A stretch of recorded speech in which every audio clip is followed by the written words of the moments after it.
Vous verrez dans cette formation comment gérer les vues d'affichage proposées par Project 2013.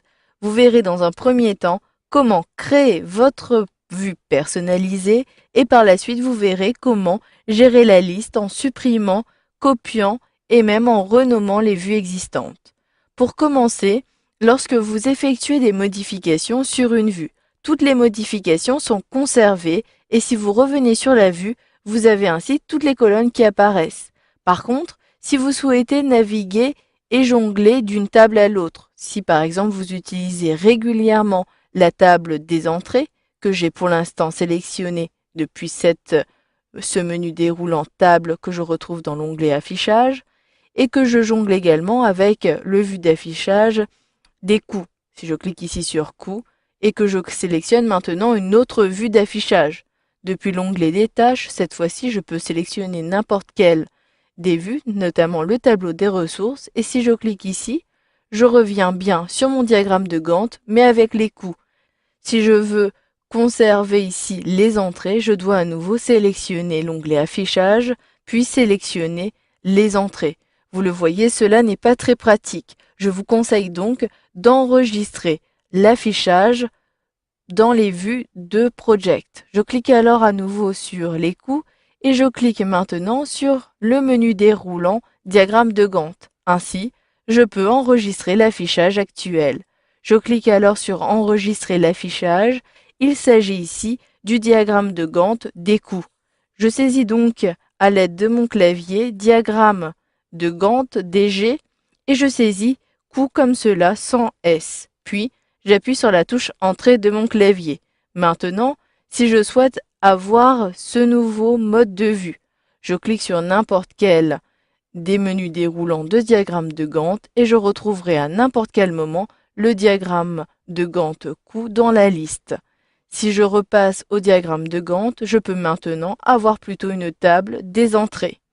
Si je veux repasser sur ma vue personnalisée, je peux le refaire à partir de ce menu-ci. Si je clique à nouveau, je peux modifier des éléments. Si je ne souhaite plus avoir les allocations des coûts fixes, je sélectionne, puis je clique droit et je sélectionne ici masquer la colonne. Je navigue d'une vue à l'autre et si je reviens sur DG coûts, je n'ai plus ici la colonne. À chaque fois que je modifie la vue, celle-ci est mise à jour automatiquement. Vous pouvez également créer des vues personnalisées directement depuis le menu déroulant diagramme de Gantt, puis sélectionnez ici plus d'affichage. Dans cette nouvelle fenêtre, vous retrouvez tous les affichages de Project et vous retrouvez également les affichages que vous avez personnalisés, notamment ici DG coûts que je peux modifier. Je peux également créer d'autres vues depuis ici ce bouton.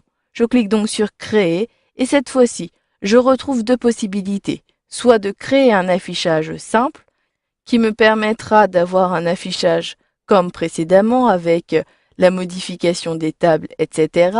ou d'avoir un affichage combiné qui me permet soit d'avoir la chronologie ou d'avoir d'autres volets avec par exemple deux vues différentes, un diagramme de Gantt et un volet avec le formulaire des ressources.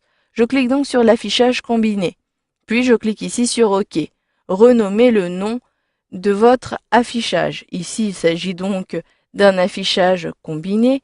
Je saisis donc à l'aide de mon clavier affichage combiné et je précise qu'il s'agit de l'affichage numéro 1. Choisissez l'affichage principal. Il s'agit donc des éléments et de la vue qui apparaîtra en premier. Si je clique donc sur le menu, je souhaite avoir ici le diagramme de Gantt, mais le diagramme de Gantt classique. Le deuxième volet des détails apparaîtra plutôt en dessous. Je clique alors sur le menu et je souhaite cette fois-ci avoir le formulaire des ressources. Si vous souhaitez le faire apparaître dans le menu des affichages, sélectionnez bien cette option, puis cliquez ici sur OK pour valider. Mon affichage combiné numéro 1 a bien été créé et je peux l'appliquer en cliquant sur le bouton Appliquer. Vous le voyez, j'ai un affichage personnalisé avec un premier volet diagramme de Gantt et un deuxième diagramme avec le formulaire des ressources. Je retrouverai cet affichage depuis le menu déroulant. Il apparaît bien ici dans la zone personnalisée. Pour gérer la liste des affichages, cliquez alors sur plus d'affichages. Vous pourrez à tout moment modifier un affichage en le sélectionnant, puis en cliquant sur modifier.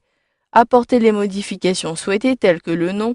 Vous pouvez modifier la table, le groupe, le filtre, etc. Si je souhaite avoir uniquement les tâches qui sont en retard, je sélectionne, puis je souhaite mettre plutôt en évidence, donc en surbrillance, les tâches en retard. Je coche cette option et je clique ici sur OK. Je peux modifier également d'autres vues. Vous pouvez repartir d'une vue, le dupliquer pour après modifier la deuxième vue dupliquée.